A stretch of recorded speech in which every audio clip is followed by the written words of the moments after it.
Assalamualaikum warahmatullahi wabarakatuh. Saya Pramuditya Sanhoiri dari Prodi Komunikasi Penyiaran Islam atau bisa disingkat dengan KPI. Saya mahasiswa dari Universitas Islam Bunga Bangsa Cirebon semester 5. Dengan dibuatnya video ini adalah tugas dari mata kuliah Komunikasi Terapeutik, ialah tugas PTS, yang dimana dosen pengampunya adalah yang saya hormati Ibu Mia Nurul Islamia MSOS, yang saya hormati dan mohon maaf untuk meminta waktunya Ibu untuk membuat video ini. Baik, saya jelaskan sedikit apa itu tentang komunikasi terapeutik.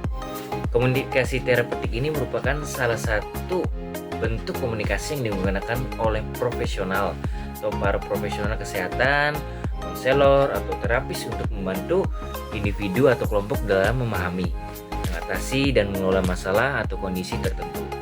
Dalam konteks kajian komunikasi dan penyiaran Islam, pendekatan komunikasi terapeutik juga dapat diterapkan dengan mempertimbangkan nilai-nilai dan prinsip-prinsip Islam.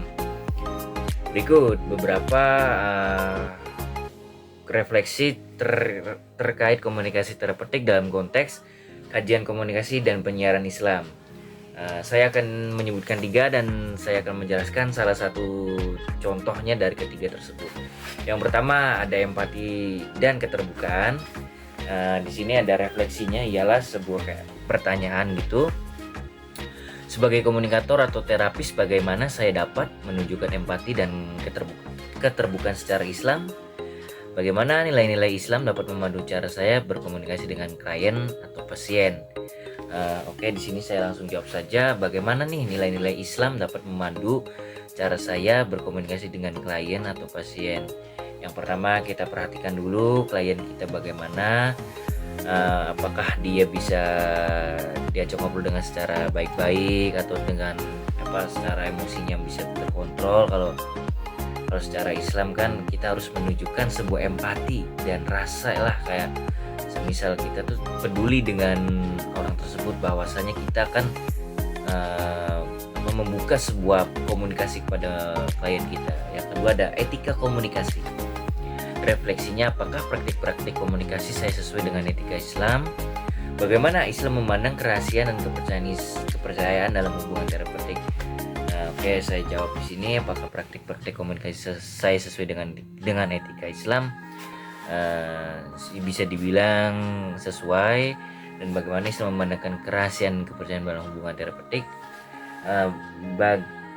Islam secara garis pandangannya, kerahasiaan kepercayaan dalam hubungan terapeutik ini ialah kita harus bisa meyakinkan obrolan kita kepada orang tersebut itu ya, obrolan ini harus dirahasiakan dan jangan sampai keluar dari zonanya dia, atau ya intinya itu dirahasiakan obrolan kita begitu.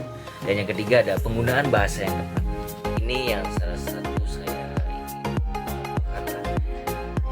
ingin ya, penggunaan bahasa yang tepat dalam konteks sehari-hari itu dalam komunikasi terapeutik yang termasuk juga komunikasi Islam ialah dengan penggunaan bahasa kita sopan, baik terhadap sesama ataupun berbeda usia. Kita harus tetap sopan, biarpun orang itu bagaimana kita harus tetap sopan dan memahami konteks-konteks juga. Kalaupun ya emang dalam tanda kutip kita berbicara dengan agama lain, ya kita harus bisa menghormati mereka dan dengan cara berbicara dan berkomunikasi kita dengan baik.